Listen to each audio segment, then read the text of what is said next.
Hare Krishna. So we are so fortunate that we have His Holiness Bhakti Vijnana Swami Maharaj with us today to share with us his outreach experience. We know very well how Maharaj has been doing so many outreach programs to get so many souls into Krishna consciousness.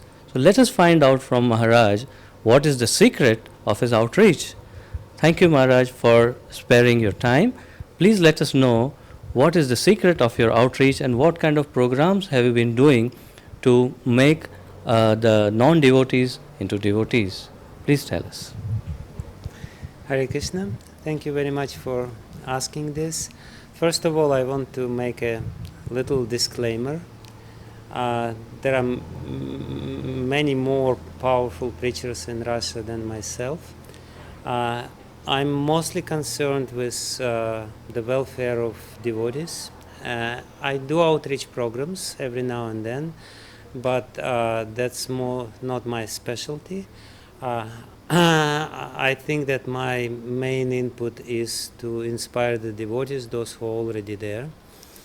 At the same time, as I said, there are very powerful outreach preachers in Russia who do most of the work. And among them, perhaps the most famous one is Audare Dama. He is famous all over Russia. He practically every week goes to some city and gives 2 days seminar, and wherever he goes, 800 to 1,000 people would come. On his mailing list, there is at least 200,000 people. And he's considered an authority or guru in many subject matters like relationship, family relationship, health, the subject matters which usually are interesting for people. But at the same time, he always connects them with spirituality, with the spiritual roots, so on and so forth. He always speaks about Vedas. He speaks about different religious traditions as well. He is a very broad-minded person himself, and he definitely gives this impression upon people. He is not pushing a particular belief, so to speak, but he gives the science. And I think the secret of his success is that he is scientific in his presentation and broad-minded and open-minded. And but I think there is another inner secret of his success. He has been praying for many years to become the instrument in Krishna's hands. I think first and foremost, he is a very sincere devotee. He is an extremely sincere person, and he has been asking Krishna, please help me to influence other people, because he has such deep belief in Krishna consciousness, its practices, and for the ultimate good which Krishna consciousness brings to people.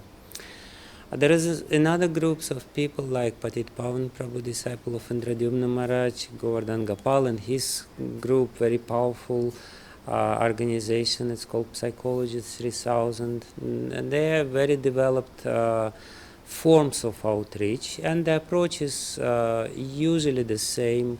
And they speak about certain things which people are interested in, but at the same time, when people come in touch with the knowledge which they give, they feel that there is something more than this. Sometimes they cover the origins of their knowledge so nicely that people have to search for so long to find out where it's coming from. I personally interviewed many people who come to Krishna consciousness through them, especially through Audare Dama.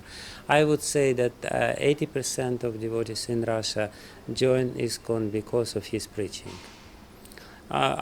It's not an accurate statistic, but it's my impression which I get. Of course, we do other traditional forms of outreach like book distribution, Harinams. It's very active everywhere, and there are so many other things. But somehow or other, the influence of Audare Dama is very strong And one person who joined ISKCON, because of him initially coming in contact with ISKCON and Krishna consciousness through him, he told me that, the more I was listening to him, and many people come to his lectures, but many more people listen to his lectures on the internet, on YouTube. Tremendous amount of people are interested and get interested, and then they share the link with others, their friends, and they start listening, and sometimes they join with the whole families. One person I was speaking about, he told me that the more I was listening to our Daridama Prabhu, the more I was impressed, and I was sensing that there is something deeper and higher and more profound than what he has to give. But it took me 3 years before I found out Krishna consciousness movement. So sometimes, in my own opinion, it's too much covered up. But at the same time, as I said, the key success is the sincerity of these devotees to bring other people, to connect them with Krishna consciousness, the sincere and pure desire to give them something higher than what they have. As far as myself, I also give sometimes, every now and then, public programs. I'm not as big as them by far. Sometimes 600 people come to my programs. I have some little reputation in these circles, but I have no ambitions to eclipse anyone, and I think they're much more suited to do this. But I'm trying to do every now and then some preaching programs. In fact, Chaitanya Chandracharan, who is also a GBC member, he's much more active in this area. As you can see, Maharaj is a humility personified. Instead of speaking about his own glories, he has been glorifying so many other devotees. So, but Maharaj, we are not going to spare you. So please let us know a little more about the kind of programs that you are doing, and what exactly, the technical details, like what do you do so that others get attracted to Krishna consciousness. I have scientific background, and therefore when I present things, I'm trying to do it in a scientific way, and I also try to engage people, to give them some practical tasks to do, how they can realize. Sometimes I conduct some short meditations to feel the difference, and people immediately can feel the difference in the condition of their mind, normal, quote unquote, speaking condition, and the condition which is much more serene and much more profound. I do also sometimes give some sort of lectures on the topics like Ayurveda, but strongly on the side of mind control, and how ultimately all our diseases are connected with the condition of our mind, which is very interesting and educative with people, and at the same time have a very direct link with spirituality and spiritual practices. Then sometimes I give lectures also on. I very much like Stephen Covey's approach, because I see a lot of spiritual things, and when I talk about the management or approach for success, I always stress that the ultimate laws are the same, whether in material world or in the spiritual world.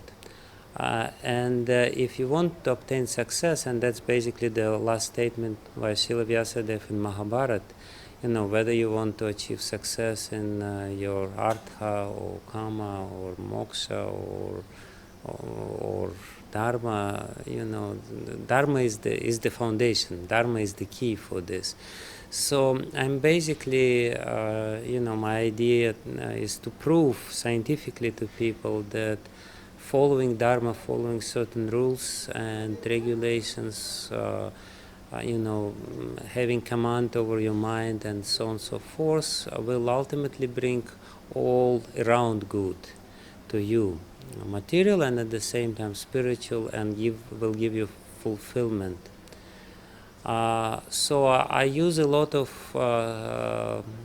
outside material for this sort of presentations, but at the same time I try to ground everything on a spiritual basis, on the basic principles of Krishna consciousness, and practically following the lead of Srila Prabhupada, who said that spirituality is a science, that Krishna consciousness is a science, not just a religion or subject matter of a blind faith.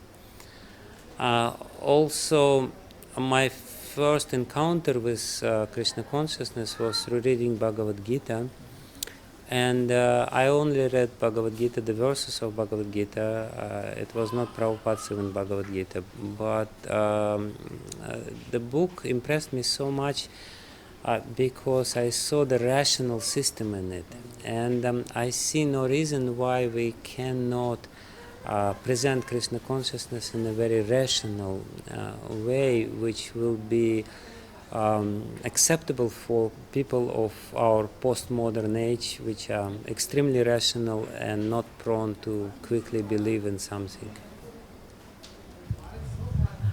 Maharaj, would you kindly describe to us one experience or some incidents where you had the experience of getting many devotees being attracted to Krishna consciousness by one of your outreach programs that you have been doing? Few programs come to my mind, but perhaps the most interesting one was when I was giving a short seminar in our Dhamma Prabhu festival. He has a festival which is called Goodness Festival, and approximately 700 people come to this festival. They stay for a week, they attend different seminars. His seminar, he's absolutely the star there, but there are so many other people who teach yoga, who teach so many subject matters, some doctors are there, and it's kind of all-around experience for people. And for many people it's a first introduction to a different lifestyle and different worldview. Every now and then he invites me to speak in front of this, and it was last year, it was this year, I think. Yeah, it was this year. And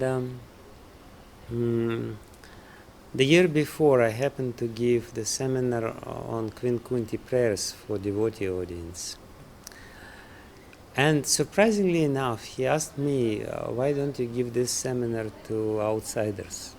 I was initially puzzled because, first of all, it's not such a, it may be quite a threatening subject matter in one sense, please send me calamities. And, but I dared to enter into this enterprise, so to speak. I took the challenge upon myself. And I gave a presentation, I believe it was 3 days presentation, to a completely new audience. It was not entitled as Queen Kunti's prayers, but I think it was entitled something like the science of praying or something like this, what should be the subject matter of your prayers and how it should be, how it can give you a real experience. And initially, when I started doing this, I felt a little, apprehension in the faces of people, and there was some skepticism in the audience. Some people, of course, were prepared to hear whatever I will say, because Avdaridam Prabhu kind of praised me a lot. But it was amazing to feel how the perception of people changed when they heard. And I was using, quite high Gaudiya Vaishnava theology in my presentation, actually. Like I was explaining the types of prayers which are there.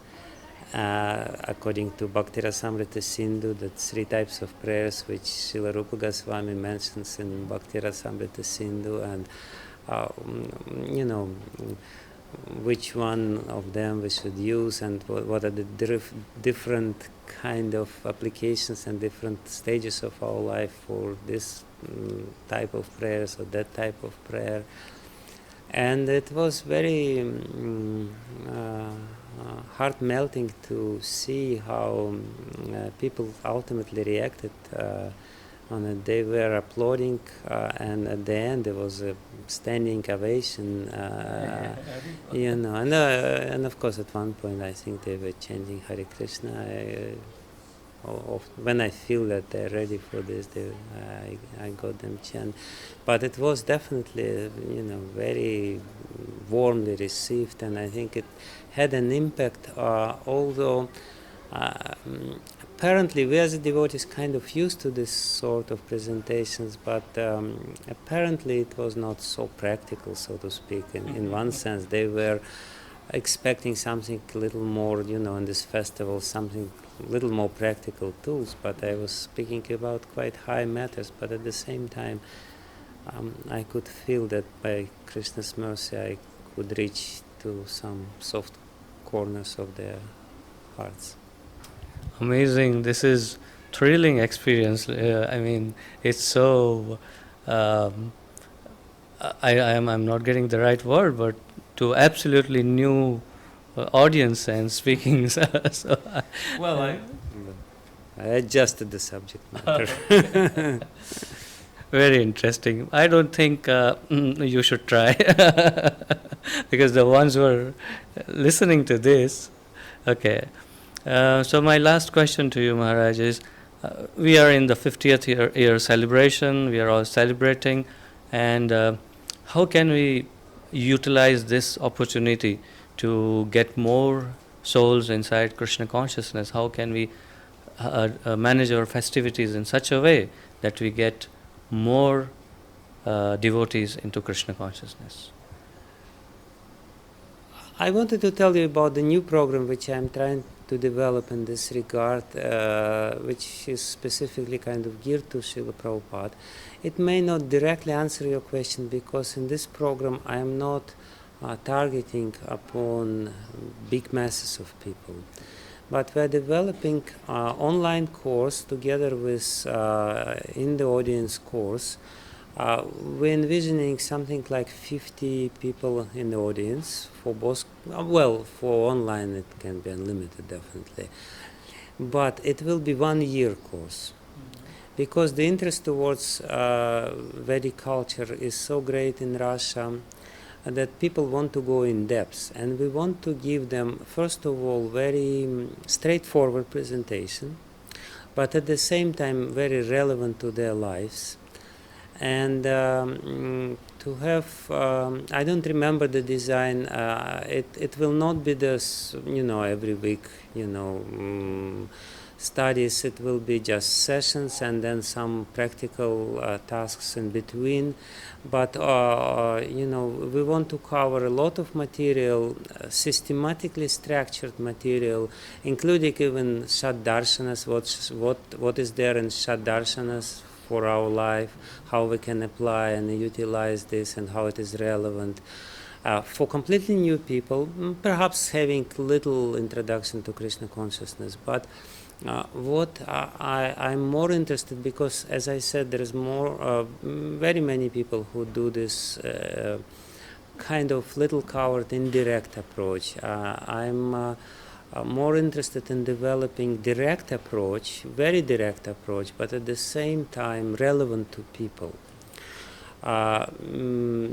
because I think it's more appropriate in many cases, in many situations. I gave the example of a person who was looking and couldn't find for 3 years where it's coming from.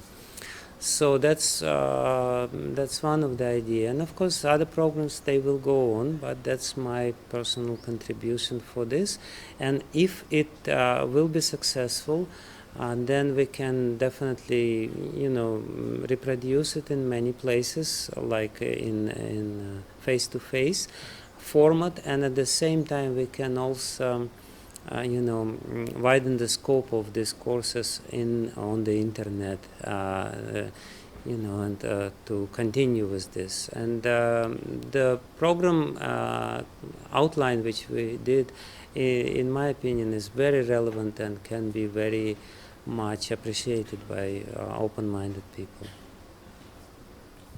Thank you very much, Maharaj. You spent with us your valuable time, and I'm sure our viewers will get a lot of good inspiration from you. Thank you from the bottom of our hearts. Thank you so much. Hare Krishna.